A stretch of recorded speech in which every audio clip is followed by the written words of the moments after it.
الحمدللہ وحدہ والصلاة والسلام علی من لا نبی بعدہ اما بعد فاعوذ باللہ من الشیطان الرجیم بسم اللہ الرحمن الرحیم قال اللہ تبارک وتعالی فی القرآن المجید والفرقان الحمید ان اللہ وملائکتہ یصلون علی النبی یا ایھا الذین آمنوا صلوا علیہ وسلموا تسلیما الصلاۃ والسلام علیک یا سیدی یا رسول اللہ وعلی آلک وصحبک یا سیدی یا حبیب اللہ الصلاۃ والسلام علیک یا سیدی یا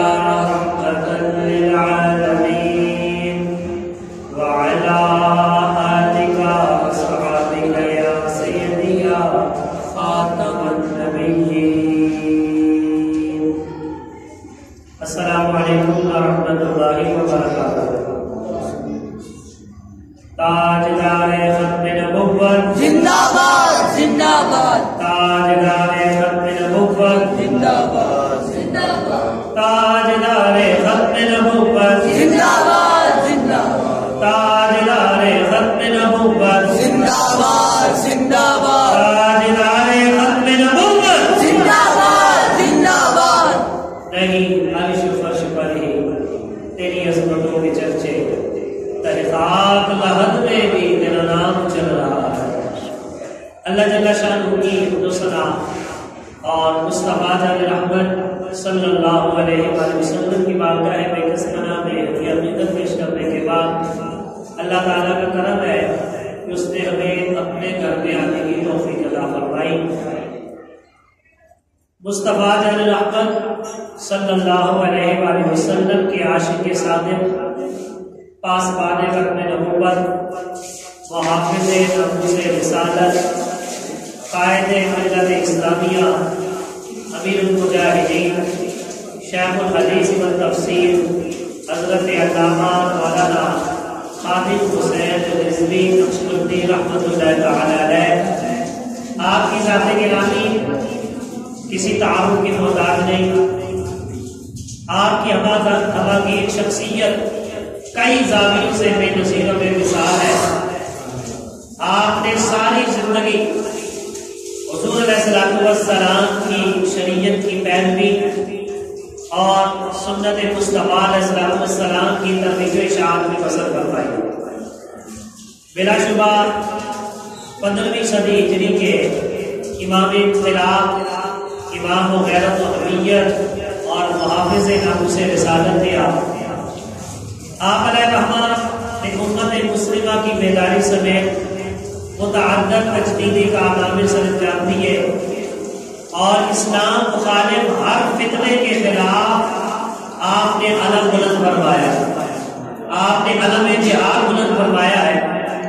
اور امیر المجاہدین، آپ اسلام کے وہ مرد مجاہد تھے کہ جن کی ایک للکار پر کفر بھی کام اٹھتا تھا۔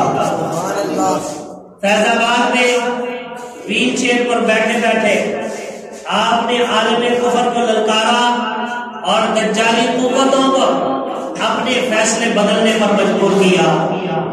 آپ وہ عظیم ہستی تھے کہ جنہوں نے لبرل اور مقدی مافیا کو لاکھوں چنے چبوائے۔ آپ وہ عظیم ہستی تھے کہ جنہوں نے اقتدار کے نشے میں چور حکمرانوں کی نیندیں حرام کر دی، خواب غفلت میں سوئی ہوئی مسلم قوم کو بیدار کر کے محافظ ختم نبوت بنا دیا۔ سبحان اللہ۔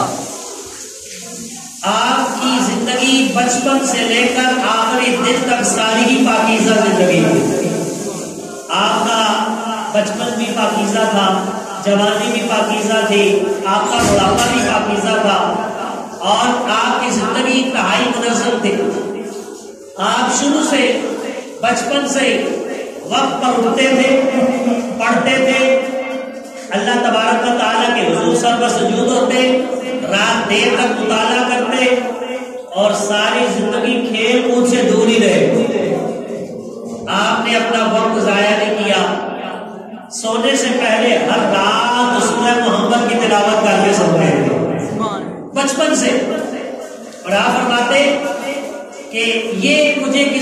استاد یا کسی پیر صاحب نے یہ وظیفہ نہیں بتایا، ویسے ہی میرے دل میں یہ بات آئی، میں نے بچپن سے لے کر آج تک اس کی حفاظت کی۔ ہر روز رات سونے سے پہلے وضو کرتا، چارپائی پر دوزانو ہو کر بیٹھ جاتا، پھر سورہ محمد کی تلاوت کیا کرتا۔ دیکھ لیں گے ذات سے محبت ہی بڑی، حضور کے نام سے بڑی محبت تھی، اور صرف یہی نہیں، دیگر بہت سے وظائف آپ کے معمولات کا حصہ تھے۔ اور اسی طرح آپ ہر روز رات کو سونے سے پہلے 3 دفعہ تسبیح فاطمہ پڑھا کرتے ہیں۔ تسبیح فاطمہ کیا ہے؟ 33 دفعہ سبحان اللہ، 33 دفعہ الحمدللہ، 34 مرتبہ اللہ اکبر پڑھنا۔ آپ فرماتے ہیں کہ میں نے علی المرتضیٰ شیر خدا حیدر کرار رضی اللہ تعالیٰ عنہ کے معمولات میں پڑھا ہے کہ آپ بھی ساری زندگی اس وظیفے پر عامل رہے، اور حضرت علی کی زندگی میں صرف ایک دن یہ وظیفہ قضا ہوا تھا، ورنہ ساری زندگی یہ وظیفہ پڑھتے تھے۔ جب سے سرکار نے بتایا تھا تو یہ بھی آپ کی زندگی کا حصہ تھا، تو آپ بچپن سے ہی دین سے لگاؤ رکھتے، دین سے محبت رکھتے، اور جس کی نظر اور زندگی پاکیزہ ہوتی ہے نا، اس کا حافظہ بڑا قوی ہوتا ہے۔ یہ جو نظر ہے نا، اس کی وجہ سے حافظے پر اثر پڑتا ہے۔ آپ نے دیکھا ہوگا جو نابینا لوگ ہوتے ہیں ان کا حافظہ بڑا قوی ہوتا ہے، کیونکہ ان کی نظر تو ہے نہیں، اس لیے انہوں نے کبھی بدنگاہی کی نہیں۔ وہ جس بندے کا ہاتھ چھو لیتے ہیں نا، دوبارہ زندگی میں کبھی ملاقات ہو وہ چھو کے بتا دیتے بندہ کون ہے۔ یہ اللہ تعالیٰ کی طرف سے ہے۔ تو آپ کا حافظہ امیر المجاہدین رحمت اللہ علیہ کا اتنا قوی تھا، آپ فرماتے ہیں مجھے قرآن پاک بھی اچھی طرح یاد ہے، اور قرآن پاک کے الحمد کے الف سے لے کے والناس کی سین تک پورے قرآن کے سینے بھی آتے ہیں، سب کی گردانیں بھی آتی ہے، مجھے ان کی تعلیلات بھی آتی ہے۔ اور آپ تحدیث نعمت کے لیے فرمایا کرتے تھے، آپ فرماتے ہیں اگر میں چاہوں نا تو ایک رکعت میں پورا قرآن سنا سکتا ہوں، ایک رکعت میں پورا قرآن سنا سکتا ہوں۔ یہ ہے حافظ قرآن کی شان۔ اور یہ صرف باتوں تک محدود نہیں تھا، ایک مرتبہ رمضان شریف میں ایک ہی دن میں پورا قرآن پاک سنا دیا۔ یہ تھے امیر المجاہدین رحمت اللہ تعالی علیہ۔ تو جب ایسا بچہ ہوتا ہے کہ جس کا بچپن بھی پاک، جوانی بھی پاک ہوتی ہے، تو پھر اس کے ساتھ ہر ایمان والا پیار کرتا ہے۔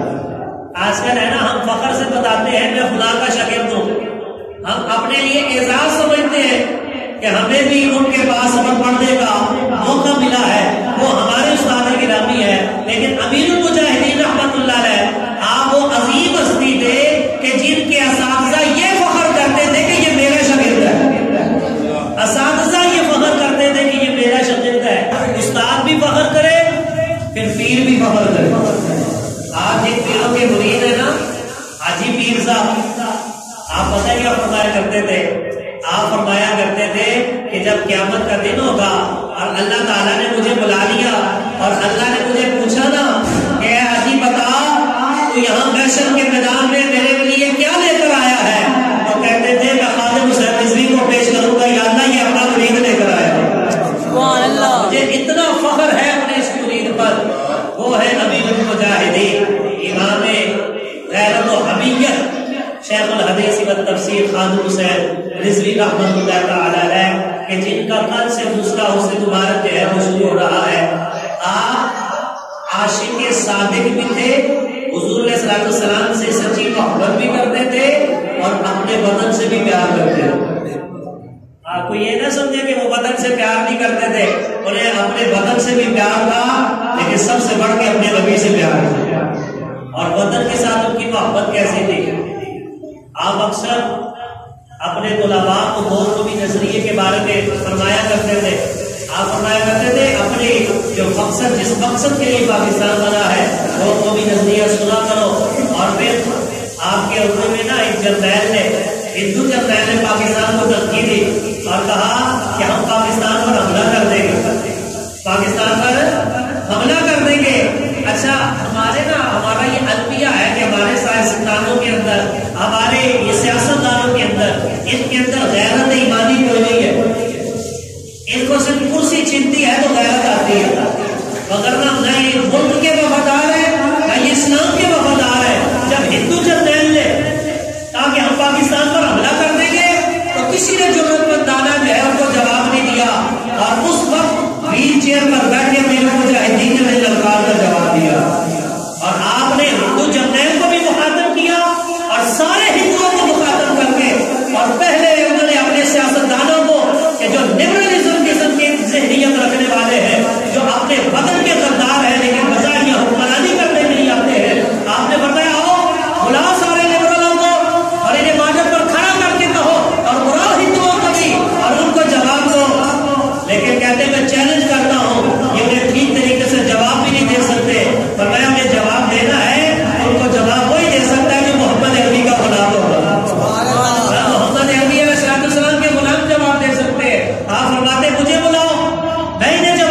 کچھ بھی نہیں تھا، وہاں سے سیالکوٹ کے محاذ پر ہندوؤں نے ٹینکوں کا، جو تاریخ کے اندر جنگیں ہوئی ہیں ٹینکوں کا سب سے بڑا حملہ تھا، مسلمانوں نے نعرہ تکبیر، نعرہ رسالت اور نعرہ حیدری لگا کر ہندوؤں کو آگے نہیں آنے دیا۔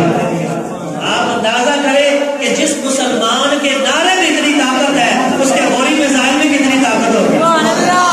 آپ نے اس لیے فرمایا تھا، آپ نے فرمایا کہ تمہیں یہ جواب جو ہے نا، یہ بندروں کی گھنٹیاں کھڑکانے والے نہیں دے سکتے، تمہیں جواب دیں گے تو محمد عربی کے غلام دیں گے۔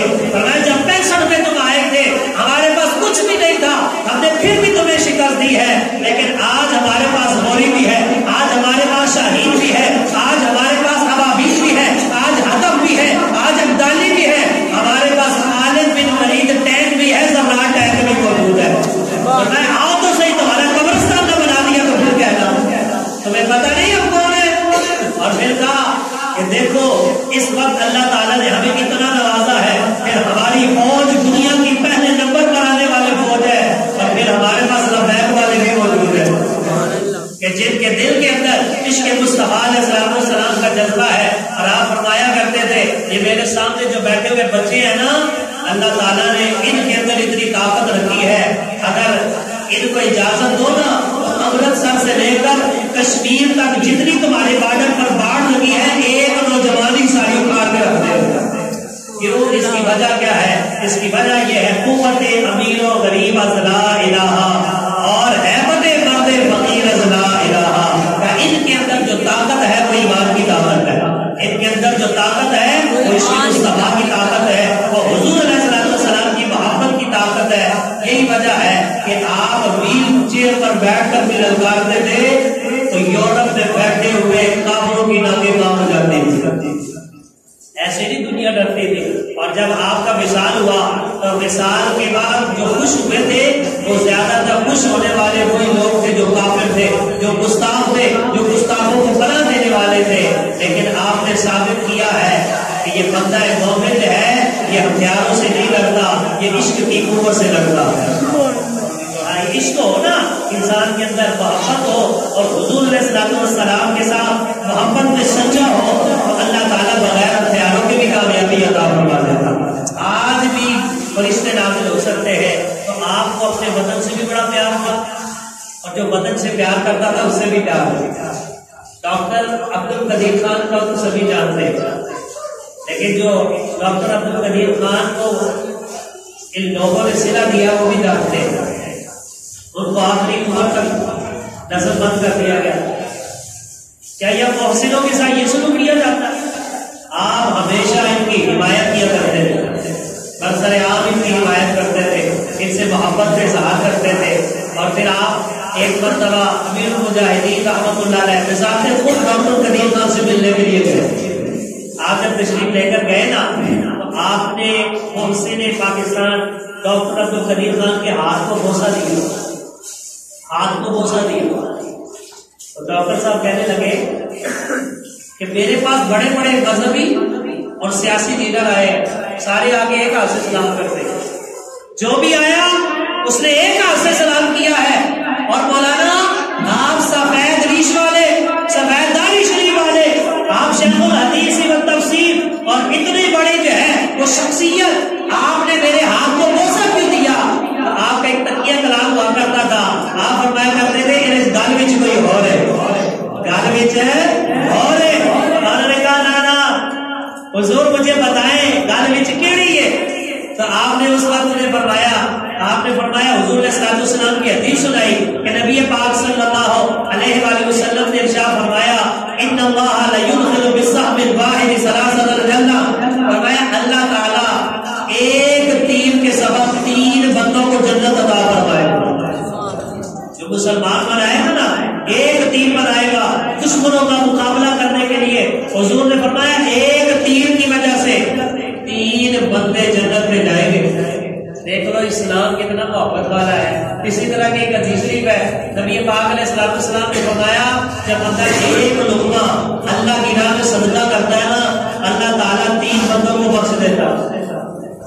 عرض کی حضور کون سے 3 بندے؟ فرمایا نمبر 1 وہ بندہ جو روٹی کا وہ آٹا کما کے لایا، وہ کما کے لانے والا۔ فرمایا نمبر 2 وہ روٹی بنانے والا، اور فرمایا نمبر 3 جو غلام یا خادم اٹھا کے فقیر کو دینے جاتا ہے، اللہ تعالیٰ ان تینوں کی بخشش فرما دیتا ہے۔ فرمایا اسی طرح حضور نے صلی اللہ علیہ وسلم نے ڈاکٹر صاحب سے فرمایا، آپ نے فرمایا اللہ تعالیٰ کے محبوب نے فرمایا ہے کہ اللہ تعالیٰ ایک تیر بنانے کی وجہ سے 3 بندوں کو جنت میں داخل کرے گا۔ کہا کون سے؟ فرمایا نمبر 1 تیر بنانے والا جنت میں جائے گا۔ فرمایا جس نے اچھی نیت سے، ثواب کی نیت سے تیر بنایا وہ جنت میں جائے گا۔ فرمایا نمبر 2 جس نے تیر چلایا وہ جنت میں جائے گا۔ نمبر 3 جس نے تیر اٹھا کے پکڑایا وہ بھی جنت میں جائے گا۔ فرمایا اگر ایک تیر بنانے والا جنتی ہے وہ جنت میں جائے گا، تو جس نے پورا میزائل بنا دیا، جس نے اسلام کو طاقت عطا فرما دی ہے، جس نے شہید بنا دیا ہے، جس نے غوری ابدالی ہدف بنا دیے ہیں، کہ اللہ تعالیٰ اسے جنت نہیں عطا فرمائے گا۔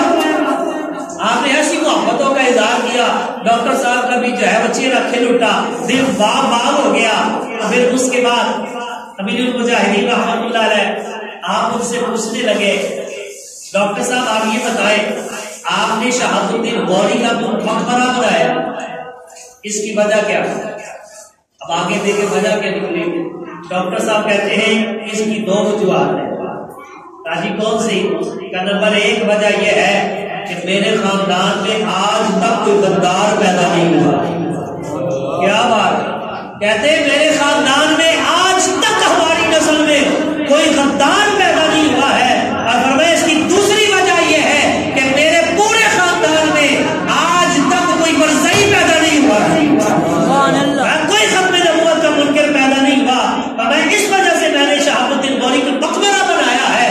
امیر المجاہدین نے جب یہ ایمان افروز ان کے جوابات سنے، فرمایا ڈاکٹر صاحب ہاتھ پھیر لے آؤ، اسی طرح ہاتھ چومنا چاہتے ہیں۔ اس کی وجہ یہ ہے آج لوگوں کو فخر ہے، تو انہیں مال و دولت پر فخر ہے، کسی جاؤ حشمت پر فخر ہے، قربان جائے آپ کو فخر ہے تو ختم نبوت کے منکر نسل میں پیدا نہ ہونے کی وجہ سے فخر ہے، آپ کو فخر ہے تو اسلام سے غداری نہ کرنے کی وجہ سے فخر ہے۔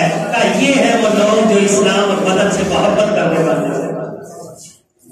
امیر المجاہدین رحمت اللہ تعالیٰ نے آپ عاشق رسول صلی اللہ علیہ وسلم بھی تھے اور محب وطن بھی تھے، اور آپ کا عشق ایسا تھا حضور علیہ السلام کے ساتھ کہ آپ کا صرف عشق اپنے تک محدود نہیں تھا، آپ لوگوں میں بھی عشق تقسیم فرماتے ہیں۔ یہاں ایک بڑی خوبصورت آپ کو بات بتاؤں، جو مجذوب ہوتا ہے، مجذوب اس کا ڈائریکٹ رابطہ خدا سے ہوتا ہے۔ کسی نے ایک مجذوب سے پوچھا کہ امیر المجاہدین بابا جی کا مقام کیا ہے؟ اس کو آگے سے مجذوب نے پتہ کیا جواب دیا؟ مجذوب کہنے لگا بابا جی کا مقام پوچھتے ہو، آپ لوگ مجھے امیر المجاہدین کہتے ہیں نا، لیکن جب سرکار کی کچہری لگتی ہے تو رسول اللہ صلی اللہ علیہ وسلم خود فرماتے ہیں یہ مولانا قاسم عشق ہے، یہ وہ مولانا ہے جو ہمارا عشق لوگوں میں تقسیم فرماتے ہیں۔ اللہ کرے جسے قاسم عشق کا لقب مصطفیٰ جل رحمت عطا فرمائے، وہ کس مرتبے مقام کا عشق ہوگا ان کا۔ اور آپ فرماتے ہیں مجھے جو عشق ملا ہے نا، یہ مجھے اپنی والدہ سے عشق مصطفیٰ ملا، اپنی ماں سے ملا ہے۔ تاجی وہ کیسے؟ آپ نے فرمایا میری والدہ اٹھتے بیٹھتے ہمیشہ یہی کہتی تھی صدقے یا رسول اللہ، ہمیشہ یہی کہتی تھی صدقے یا رسول اللہ۔ کہتے میرے کانوں میں اتنا ہی انہوں نے کہا ہے، اتنی دفعہ یہ جملہ سنا ہے کہ میری روح اور بدن کے اندر عشق مصطفیٰ رچ گیا۔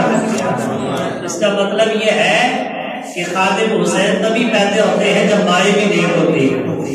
ٹک ٹاک پہ ناچنے والی عورتیں خادم حسین پیدا نہیں کرتی، ٹک ٹاک پہ ناچنے والی، دھرنوں میں ناچنے والی، سڑکوں اور بازاروں میں گلیوں میں ناچنے والی عورتیں ناچنے والے کو پیدا کر سکتی ہیں، نہ محمد بن قاسم پیدا ہو سکتے ہیں، نہ محمود غزنوی پیدا ہو سکتے ہیں، نہ ہی خادم حسین رضوی پیدا ہو سکتے ہیں۔ اس کے لیے باپ اور ماں کا نیک ہونا ضروری ہے۔